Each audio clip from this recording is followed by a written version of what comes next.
purposeful beauty in creation. Actually, just to mention, there was one thing I did not mention in the previous talk. Not only does the human body have evidence of very good design, but also of God's care for man. When you see the detail of design, you can see that God loves man. And in the beauty of creation, I think we also see God's love for mankind. This is a big topic in the Bible and also engineering, as you'll see. It needs to be turned on. That helps. Yeah. I've made a few publications on beauty in my book, Hallmarks of Design, and in a journal paper, and also Wonders of Creation, which is also translated into German. So the last time I gave this talk was in Germany, hence my two favorite German beautiful sites. One is a BMW 9 Series and the other is the Bavarian Alps. So I will be talking about different aspects of creation, flowers, trees, animals, birdsong, stars, the human body, and then the purpose of beauty, which is important. So it's very important to realize there are different types of beauty. You can have raw beauty, like the mountains, rocks. It's very beautiful.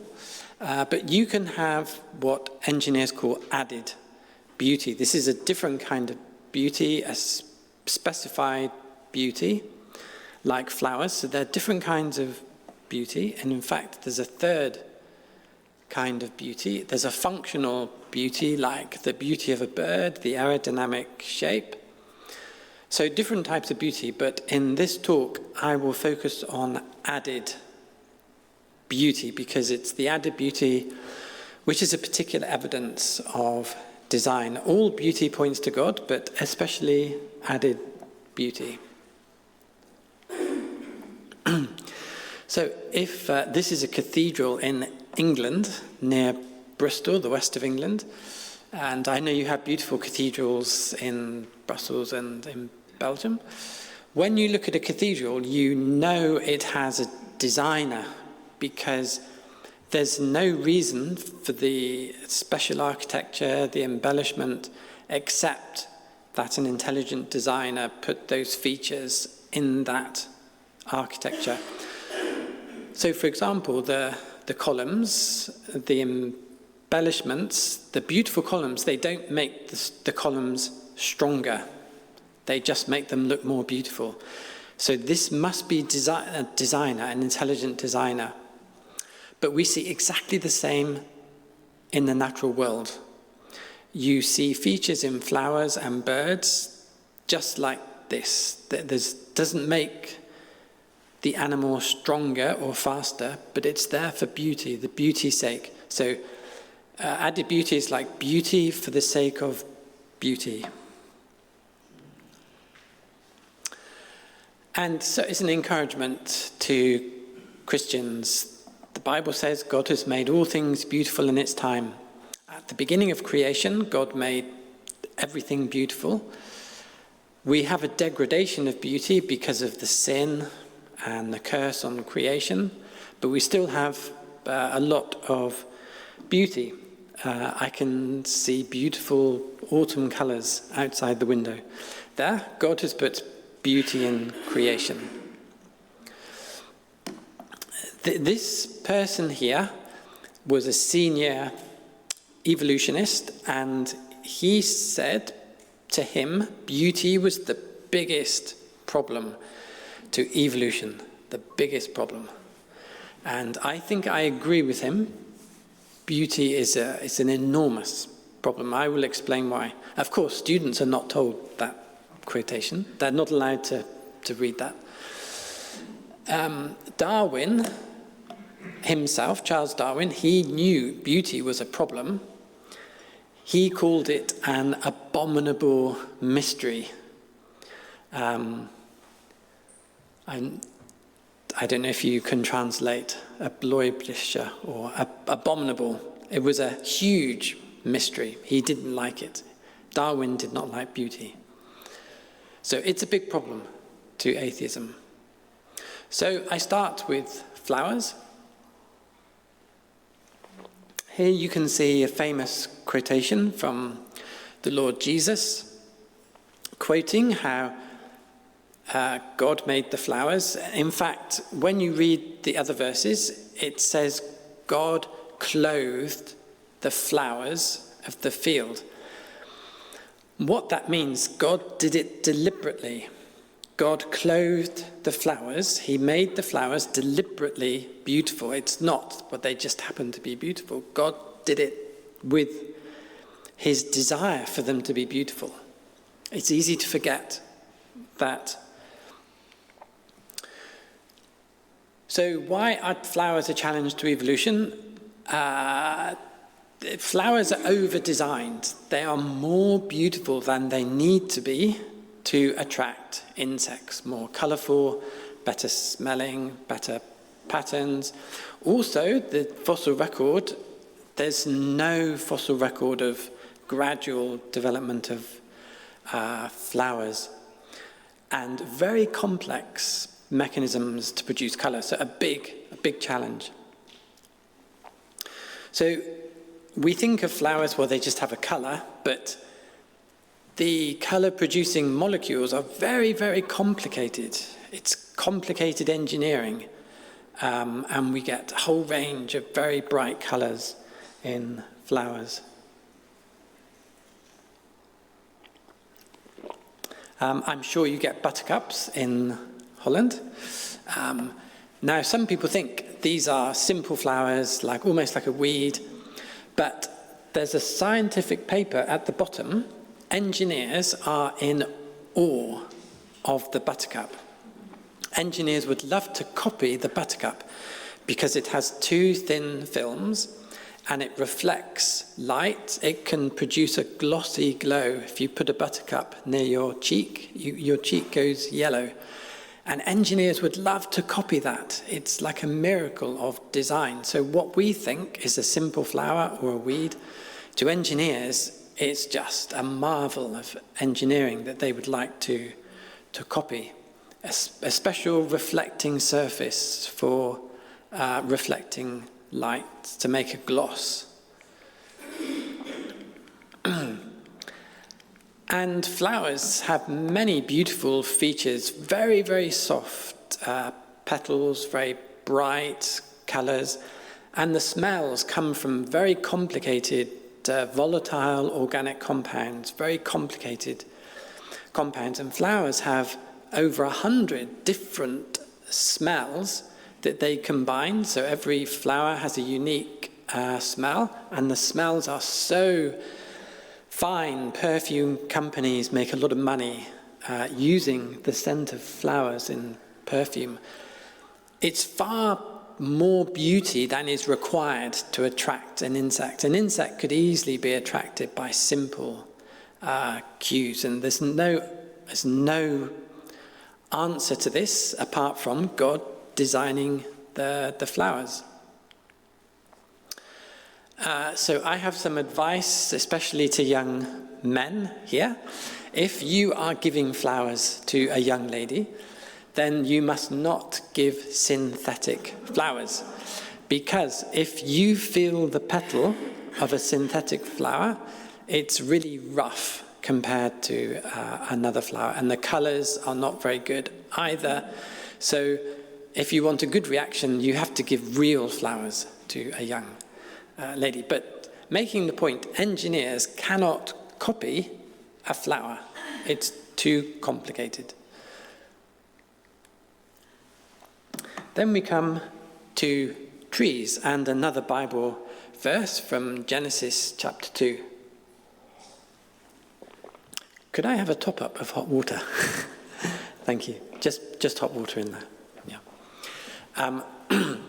So this is a really interesting verse because in the verse, notice how it says, God created trees that are pleasant to the sight. People often miss this part of the verse. What the verse is saying is that God deliberately made trees to be beautiful. He didn't just make a tree for fruit. He made a tree to be beautiful for us to look at. And I'll give you other verses in the Bible that speak of beauty. It's very easy to miss these important principles. So God has designed beauty into trees. So some of my favourite... Oh, right. So you didn't add it to the milk. That's okay. Just water. You want tea? It's just water. Oh, okay. This is great. Thank you. This is perfect. Thank you. Sorry, that's good. Thank you. So some of my favourite examples of beauty. With trees, you have not only a kind of a masculine beauty, the strength and the size, but you even have with blossom and autumn a delicate kind of beauty as well. And God has given a great range of variety of the size of the trees, the shape of the leaves, the colours, beautiful blossom colours. The autumn colours that we see at the moment, the reds and yellows, it's a kind of mystery to the atheist and the evolutionist, because at the end of summer, the tree doesn't make any more or photosynthesis, so the leaf dies. But instead of just falling off, God has designed it so the chlorophyll goes first and the leaf stays on the tree. And when the chlorophyll goes, it then reveals the colour that was in the leaf all the time. And a lot of atheists, evolutionists have said, why does the tree bother to keep its leaf to show the colour that was there before? Why would it do that? But of course, God has designed exactly that, to give us the beauty of autumn colours. So the autumn colours are always in the leaf, but they're dominated by the chlorophyll. But at the end of summer, the chlorophyll goes before the leaf falls to the ground, so we see the colour. So little lovely details that God has put into trees. And we even have a perfect colour scheme. I teach aesthetics to my students, how to design motor cars, for example. And I tell my students to copy the colour scheme of creation, because the blue sky contrasts with the green land, or the white. If it's a dull day today, the white or blue sky contrasts with the green or brown land. Imagine how strange it would be if grass was blue. You had a blue sky and blue grass. But we have this contrast. And not only that, but green and blue are relaxing colours, whereas red is a stressful colour. So God has designed it that we have a relaxing colour in the sky, a relaxing colour in the green foliage. Also, green is the best background colour for flowers, for bright colours. I've heard atheists say, oh, this is a lucky coincidence. But it's not a lucky coincidence. It's God's planning. And so we see a perfect colour scheme, and it would be a problem. It wouldn't be so beautiful if we didn't have this colour scheme. So we have two ways of looking at creation, two ways of looking at trees. One way is to look at these random structures, but another way is to enjoy their beauty. And what's interesting is that God has created a variety of different woods. God has given us, in English we call it teak, very wavy wood, teak. And he's given us other woods, mahogany, very beautiful looking woods. And God has given us wood for every kind of application. I give another talk explaining how every part of creation God has designed for the use of man. Then we come to animal colours. And this gets very complicated, so be a bit of science in this one. It's a challenge to evolution because we have very complicated colour-producing mechanisms, and even with irreducible complexity. I should mention at this point the effect of the fall, because this question, I'm sure, would come up. It seems very reasonable to assume at the beginning of creation, when God created the world, that every single animal would have been brightly coloured, like this butterfly or a peacock or the bird of paradise, and every fish, every insect, brightly coloured. Maybe everyone could sing as well. But at the fall, God cursed creation, and we had the start of the predator-prey relationship. Now, because of the predator-prey relationship, animals lost their colour. They needed it for camouflage, both the predator and the prey. So a lot of colour and beauty was taken out of creation. What's really interesting is that if you look at any creature that does not need camouflage, they are almost always very brightly coloured, which proves that theory. For example, do you have a kingfisher in Belgium? The kingfisher. Kingfisher's very bright blue because his prey can never see him coming when he dives into the water, so he keeps his colour. And the birds of paradise, like this one, they live in a dense forest. They don't need camouflage. And the same with coral fish in a coral reef. If you have a creature that does not need camouflage, God has not taken its colour from it. So in the Garden of Eden, every animal would have been bright like this, but we live in a world where colour's been taken out following the sin of Adam and Eve. So we have three kinds of colour in animals. The first one is a pigment colour. So a flamingo or canary, they eat this carotenoid, a certain type of plant, and that makes them pink or yellow. That's a pigment colour. In the middle are what are called structural colours due to reflection of light. So the beetle and the peacock feather, parts of those are just transparent, but the way the light reflects, it creates colour. And that requires extremely complicated materials to do that. But the third type is a mixture of a pigment and a structural colour. So to fully understand this, you would need a degree in physics, but I'll explain a few things, very, very complicated colour mechanisms, and engineers cannot copy what we see in these creatures. So one of the mechanisms is that of photonic crystals. So what are photonic crystals? These are a special material with regular patterns like a hole, and the regular pattern of holes has to be exactly, precisely spaced with absolute precision, because you have to match it with the wavelength of coloured light. And then when the light reflects off the surface, you get a colour. So it's incredibly hard to produce. Engineers struggle to copy what we see in the natural world for photonic crystals.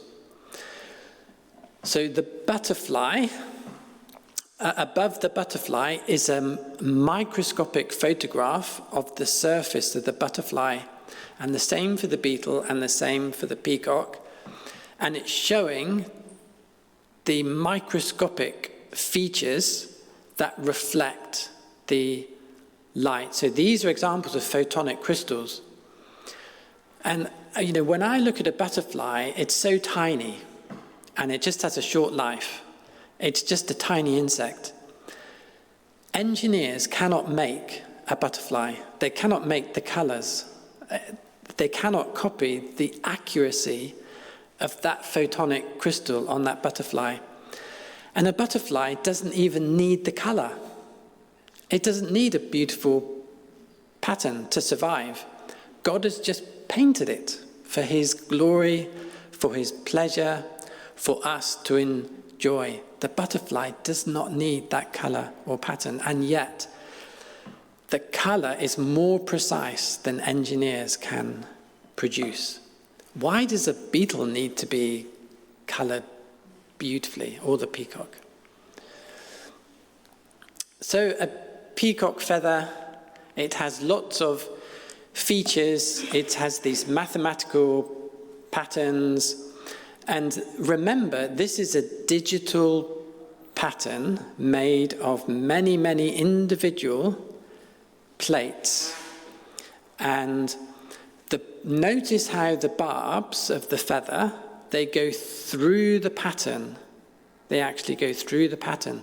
So if you looked at one individual barb, you would have a color here, a different color here, and a different color there. And when you match 3 barbs, the colors on the barbs have to match to produce that color. It's like a digital pattern. You need a lot of information to make that. But then you have borders. You can see the borders around the outside. And if you look at the top of the feather, you can see a missing border. That is very clever. So on those barbs, instead of having a particular color, it's missing the hairs at one point to create a gap. So the hairs are missing. It's like I have a student handing in coursework, and he wants to get 100%, so he puts in this missing border. It is the most incredible, subtle feature of aesthetics. But there's even more subtlety in this picture. Notice at the top of the eye feather, there's no stem. So normally in a feather, the stem, the central stem, goes all the way through the feather, right to the top. But on the peacock, there's no stem at the top of the eye section. There's no stem. Why is there no stem? Well, from an aesthetic point of view, God looks at this and he says, this would be more beautiful if you can't see the stem. The stem is like, so let's get rid of the stem. So the way he does it is, at the bottom, you see the barbs are like this, and then gradually they go up like that.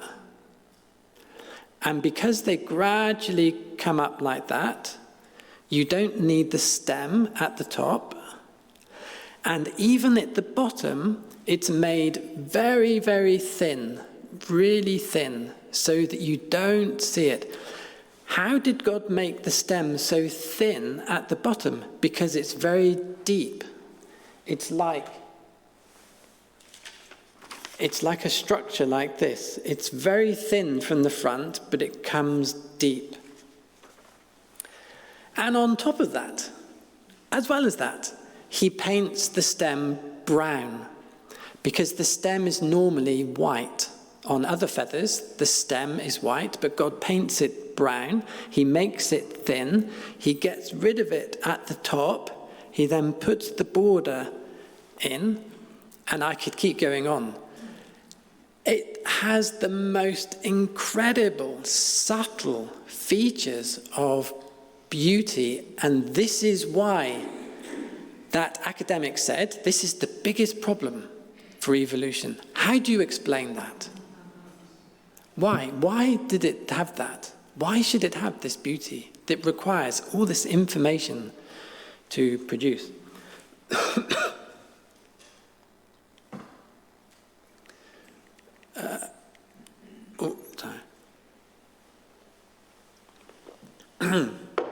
And then, of course, there's the whole display. Notice how the feathers come to a point. Do you see the wheel? It all comes to a point. Even the feathers at the bottom come to a central point. Each feather is deployed by muscles, and yet it exactly forms a wheel, and the eyes are equally spaced.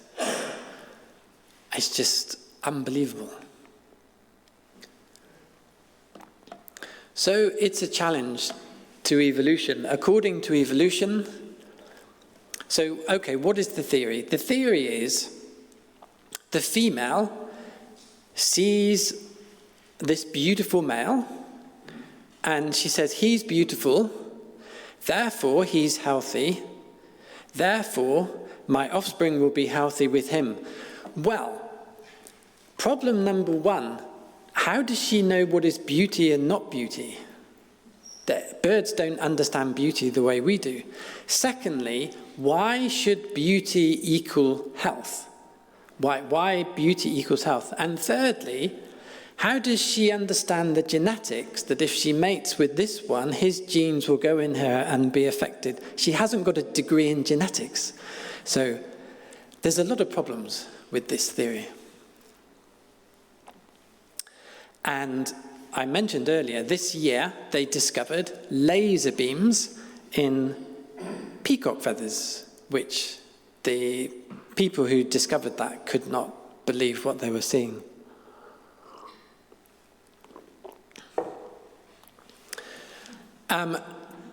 Darwin once said, the sight of a peacock feather makes him feel sick, because he understood it was a problem. But Darwin, if he was here today, he would see it's an even bigger problem, because he had no idea of the complexity of the peacock feather. In Darwin's day, it was just... So, if Darwin was here today, he would feel even more sick than before.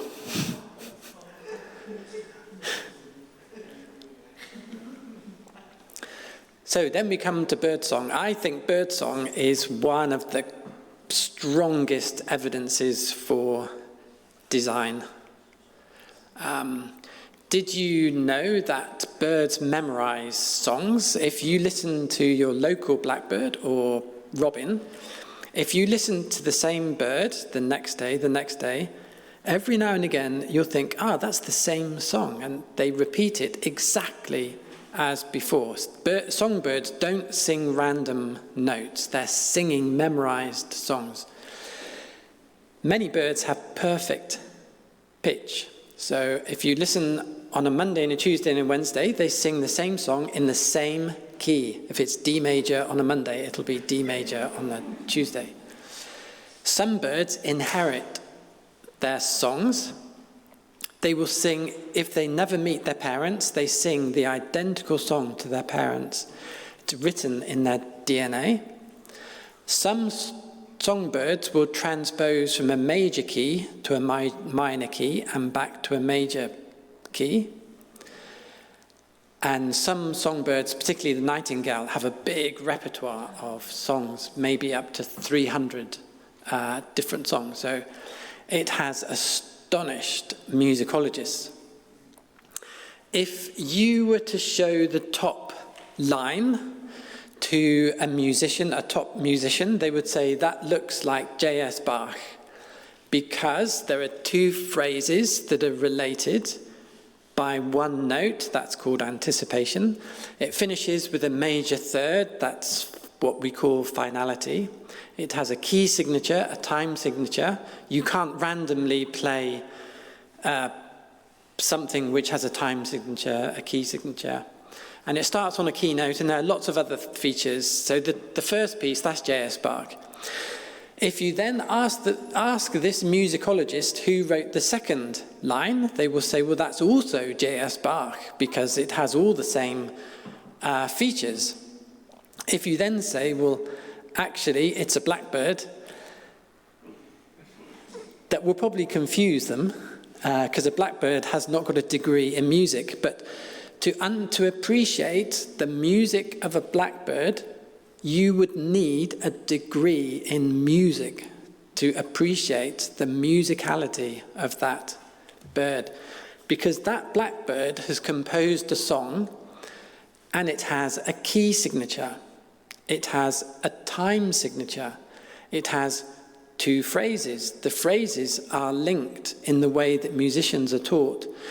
The blackbird finishes in a way that musicians are taught how to finish a piece of music. It has an inverted major third. And this is really common in songbirds, and this is why this is such a big problem to evolution. Some birds sing duets. To sing a duet, both parties need to understand the timing and the melody. Some birds sing quartets. In the case of a quartet, the quartets really confuse the evolutionists, because in the case of a duet, it's normally a male-female pair singing beautifully. But when you have a quartet, which is very complicated, all four birds have to understand what the music is. In the case of a quartet, you have two different mating birds, and they are competitors to each other. So they're competing for a territory. And when they're not fighting, they then sing a quartet. Why do fighting birds suddenly break out into a quartet? Very hard for the evolutionists to answer. So how does the evolutionist explain the beauty of birdsong? Well, most birdsong is for territorial protection. So the reason you hear your local robin or blackbird singing is it's marking its territory. It's the male. It's not attracting a mate. It's telling its enemy, I'm singing, don't come to my territory. I sing to mark my territory. Other animals do not sing to mark their territory. They growl. So why should a bird sing beautifully to mark its territory? Well, there's an obvious answer. God wants us to enjoy the music of birdsong, and he's given birds a reason to sing. They sing a lot because they're marking their territory, which is a brilliant design solution. Otherwise, birds wouldn't sing if they didn't have a reason to sing. So God's given them a reason to sing. So the evolutionist has to say, well, the reason that the blackbird is so beautifully singing is because the more beautiful the song, the more his enemy is frightened. And then the enemy wants to frighten him, so he makes it more beautiful, then he wants to frighten him back, so he makes it even more beautiful, and it gets so beautiful that they end up being the level of J.S. Bach. Well, this is a bit of a strange theory that beauty should be frightening, and they haven't actually explained why beauty should be frightening. By the way, if you listen carefully to your local blackbird or robin, you hear them singing back to their neighbouring bird. You have what's called matched counter-singing. So this bird will sing, and then they stop. Then this bird will sing, and it stops. This bird will sing. If you listen very carefully, they will choose a song that matches the other one. They will think, I'll sing this song, this matches that song. It's called matched counter-singing. How does the evolutionist explain this? It's a big problem. They have done studies of J.S. Bach and the African shrike, And they have found more purity in melodies in the African strike than even J.S. Bach, because you can differentiate between consonant and dissonant intervals, pleasant, unpleasant. And in birds, it even exceeds the purity of melody of even J.S. Bach. So a world expert in birdsong was this man here, Thorpe from Cambridge, a top expert in the world, and he believed in evolution. But in his book, he said he cannot understand how evolution could produce birdsong. He said, I accept evolution like my colleagues, but it does not explain birdsong. And it's as if he was saying, the only reason I believe in evolution is because it appears to work in every other field, but not mine. But every other professor says exactly the same. It doesn't work in their field, but they believe it because apparently it works everywhere else. And I've heard academics say, I believe in evolution because most other people seem to believe in evolution. But then everyone is saying the same thing. And so this world expert said he cannot see any selective advantage in the extreme beauty of birdsong. What's the point of that? Evolution cannot explain it. You know, it's so silly to think the robin is singing beautifully to scare its neighbor. Imagine lions sang beautiful songs to scare the local lion. That's the kind of how silly the whole thing is. So then we come to stars. And again, I want to bring your attention to a Bible verse. In the book of Job, it says, by his Spirit he adorned the heavens. So this is another example of the Bible saying God deliberately put beauty in creation. By God's Spirit, he beautified the heavens. When you see beauty in the stars, it's not just, well, they just look a bit beautiful. God deliberately put beauty in the stars. God was an artist. He put every color, every pattern in the stars. Something like 100 years ago, astronomers made a prediction that we would never see the color green in space, because when a star warms up, it starts orange, red, yellow, blue, white. And so astronomers said, yeah, we'll never see green because a star doesn't go green. But what astronomers should have said is, well, we're bound to discover green because God uses every color and he's the perfect artist. And of course, they did discover green because certain gases like oxygen, when they're heating up, they get very green. So God has put every color, every pattern, every texture. And the recent James Webb Telescope has discovered the majestic beauty of the universe. And so, yeah, Christians can explain that great beauty in the stars. And of course, the Earth is the beautiful, unique, blue-green planet. When you look from space, it's very beautiful. So 2 ways of looking at stars. I think it was about 2 years ago that they launched the James Webb Telescope, and they were astonished when they could look further into the universe. I wasn't surprised at all. If we could build a bigger telescope, we would see yet more wonders without number, beauty, majesty. God is incapable of doing anything but creating perfection of beauty. But sadly, 2 years ago, all they could see were black holes, and they didn't say, the heavens do declare the glory of God. They were just giving boring names to galaxies and looking at black holes. But if you're a Christian, you can look up in these wonderful new pictures and see God's glory. So the human body. Part of being fearfully and wonderfully made is the human body is very beautiful.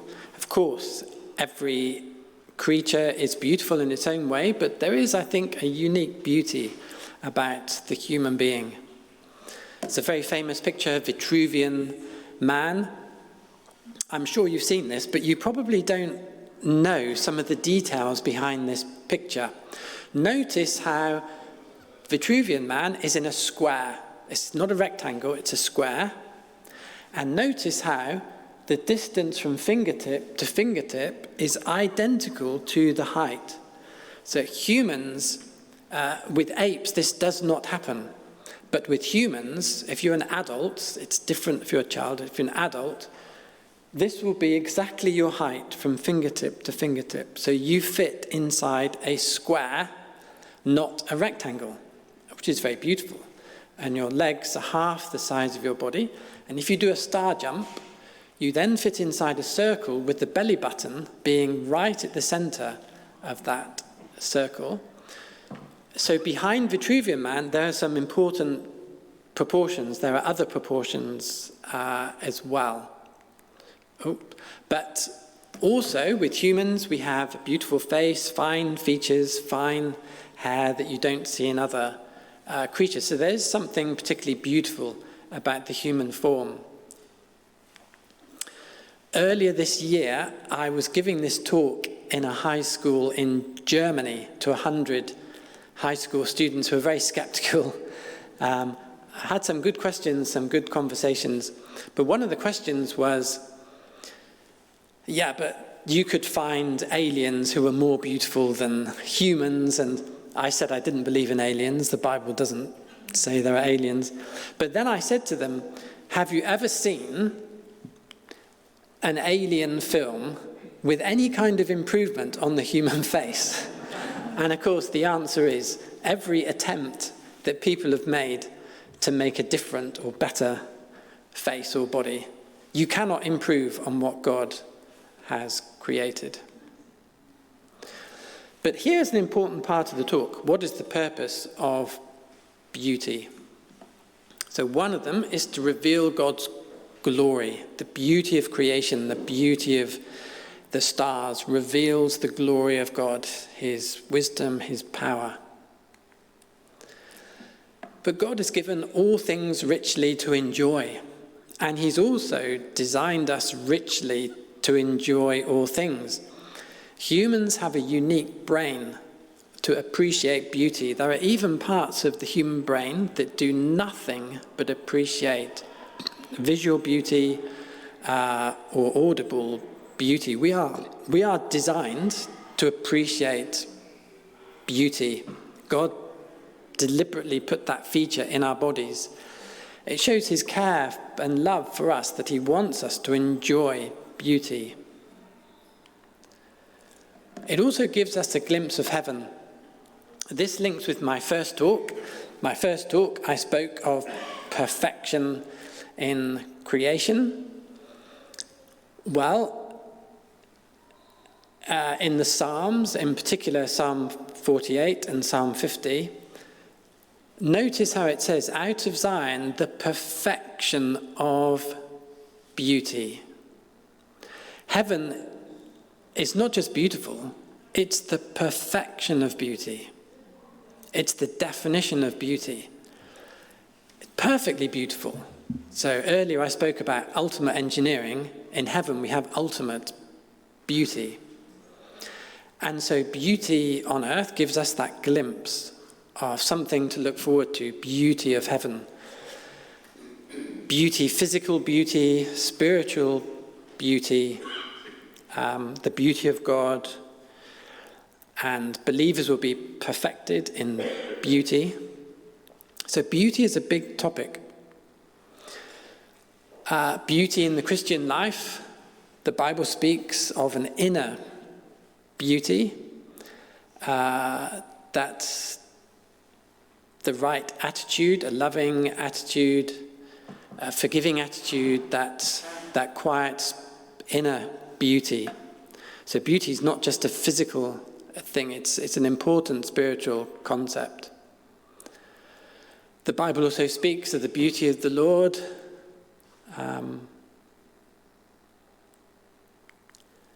And beauty also gives us a reminder of salvation.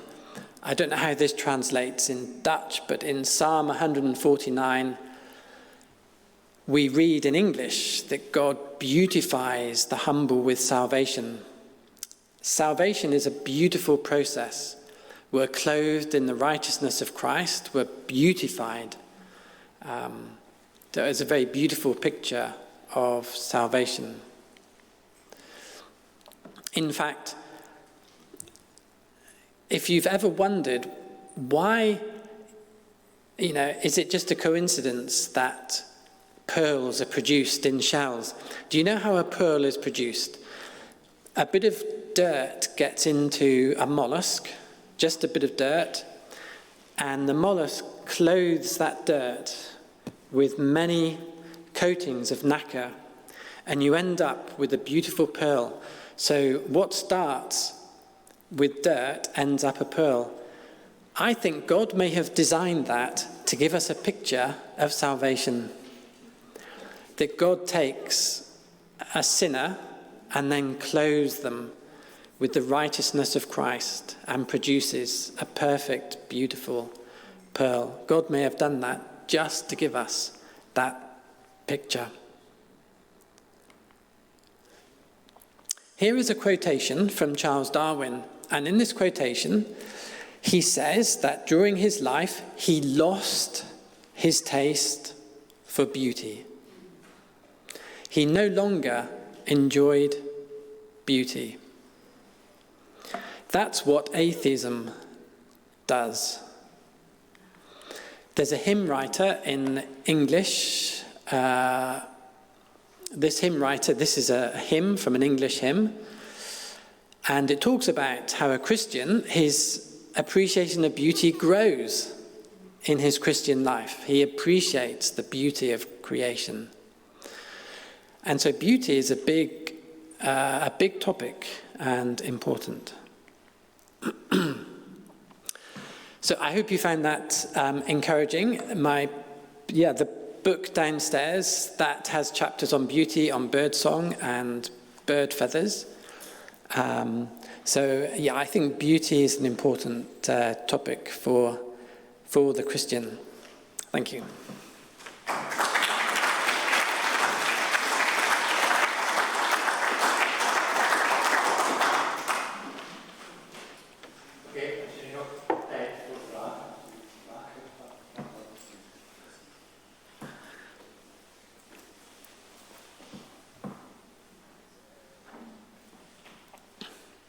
Keine schwierige Fragen.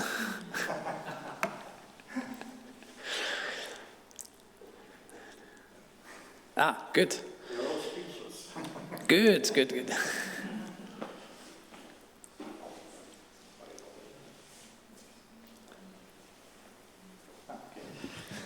Maybe one question, come back. Sorry. Come back. Okay. Yeah. Gaan we nu verder of wat we zijn al uur vroeger.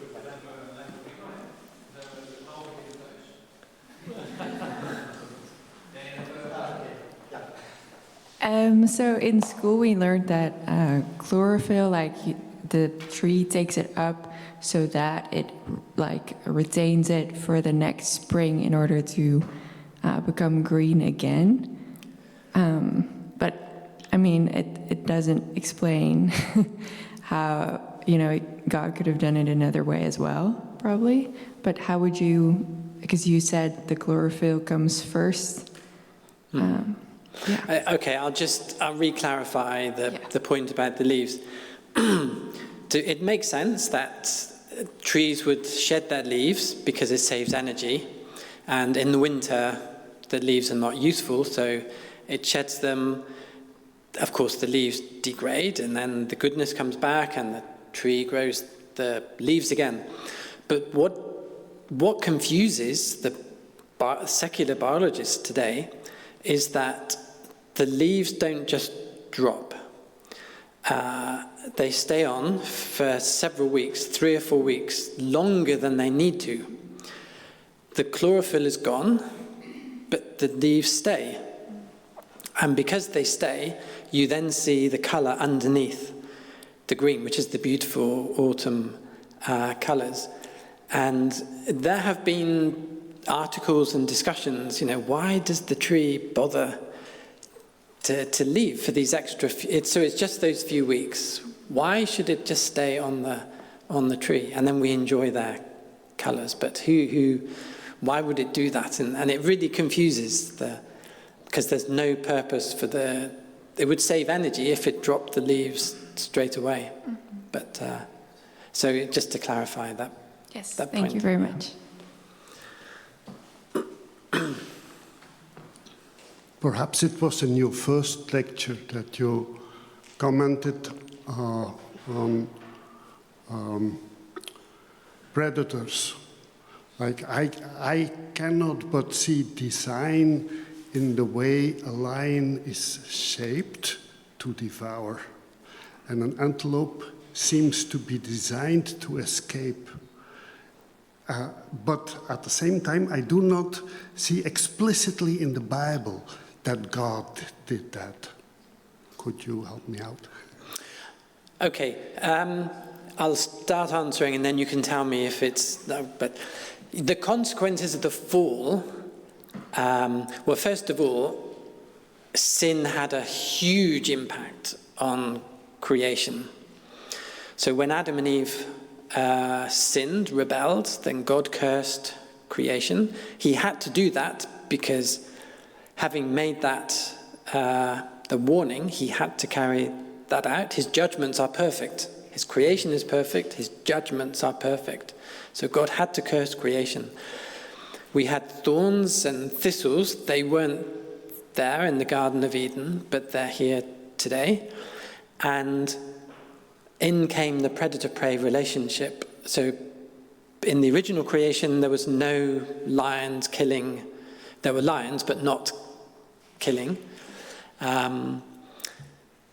But yeah, so death and suffering came in because of the sin of Adam. His sin led to his own death, but it also led to a violent creation. And death and disease and decay. So my talk this morning the main focus is on God's original creation as being perfect. But sadly, we see the results of that great judgment on creation. Yeah, but my problem is a curse should be ugly. And when I look at a lion, I see beauty. Yeah. Also in his ability to devour. So, and then, of course, I'm a biblical scholar. I'm always looking for biblical data. Mm-hmm. And I do not find, which I would like to find, but I did not find the biblical data where it says that also the curse was beautiful and that also the predators display God's design. Okay, yeah, no, it's a really good question. So I can give you some other examples. When man rebelled at the Tower of Babel, mm-hmm. God made a judgment in a very beautiful way. God created beautiful languages, maybe Dutch. Yeah. But at the Tower of Babel, no one suffered. No one was hurt, no one was killed. Mm-hmm. But there was a judgment, and the judgment was very beautiful. So there's always an element of mercy in God's judgment. And so God has made predators, like the kingfisher is a very beautiful bird, a very, very beautiful bird. It's not easy to explain the fact that animals suffer, but animals are very different to us. They're not spiritual beings. They follow their instinct. They don't have emotions. They don't have a spiritual suffering. They react to, if they're bitten, they will obviously react to that, but they don't suffer in the way that we would suffer.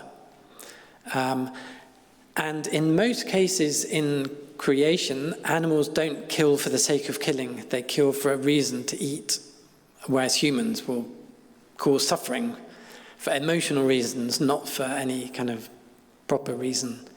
So we do see a kind of practical design in that sense. So I'm not surprised that many predators are beautiful. Mm-hmm. The owl, the eagle, beautiful at flying and very efficient at killing in a way. But generally it's because they need to, and they don't prolong suffering. But in heaven, that will all be past. That side of things. Sadly, there is suffering in the world. But yeah, these are the really difficult things to explain. Okay, well, thank you so much. Yeah.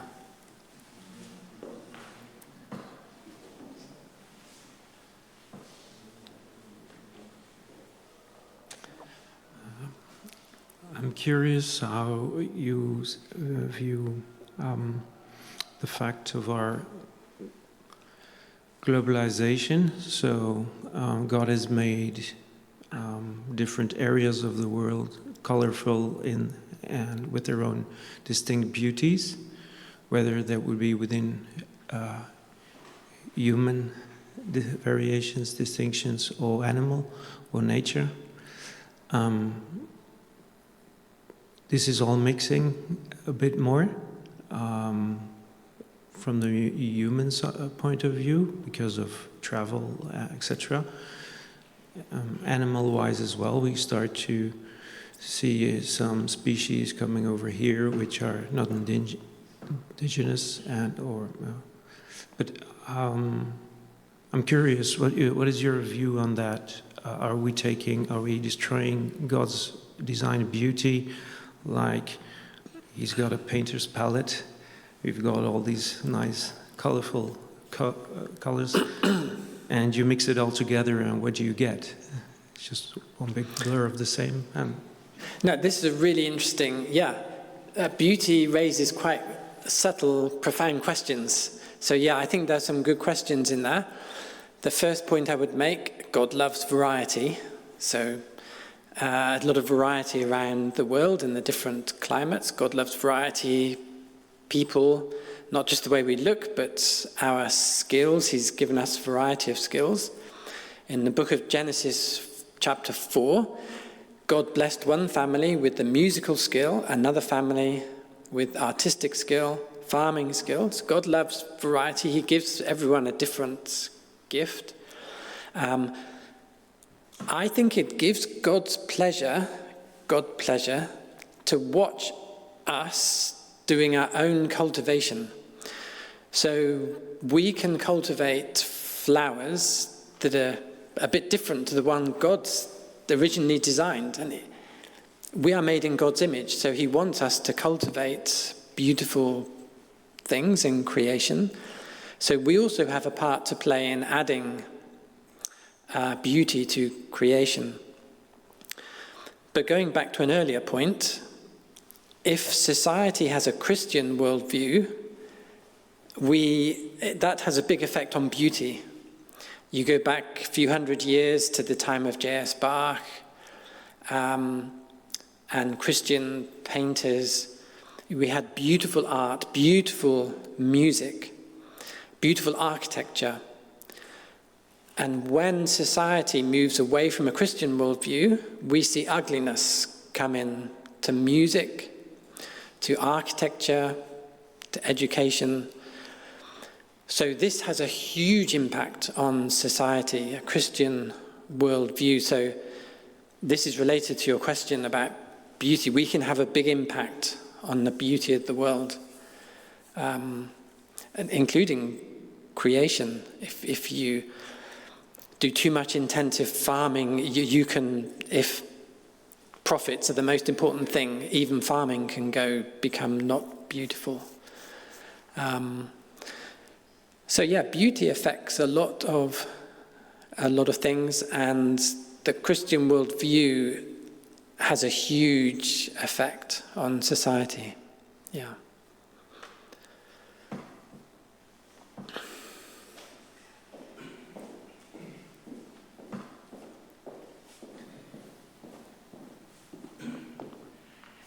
Maybe not so much a question, but just a remark of something I heard once on the what you said on that God even in His judgment limits the suffering.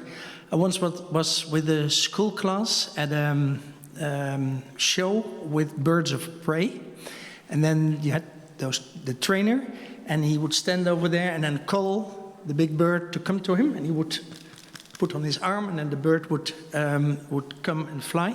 And then some boys from another school, not from our school, they also started to do this. And then the trainer got very angry, and he said, "You beware." He was flying with a hawk, and he says, if a hawk comes down on your arm, and of course the trainer had a leather on it, but when he feels a pulse, a hawk, it doesn't, it hurts tremendously, it can hurt the arm, but then the hawk doesn't let go, only when he doesn't feel a pulse anymore.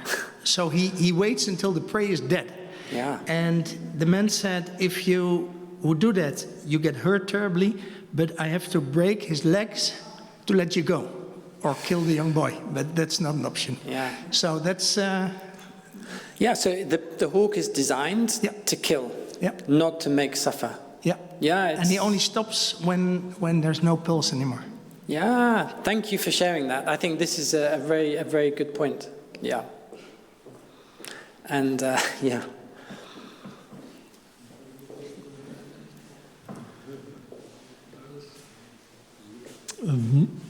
Some people find it very difficult to see beauty in creation, sometimes like a crocodile, spiders, bats. Maybe the beauty is in the eye of the... what is the expression again? The eye of the beholder. Yes, yeah. Yeah. Yeah, okay, well, just to start, of course, beauty is subjective. So this is a very beautiful building, but we would all give a slightly different grading to the beauty.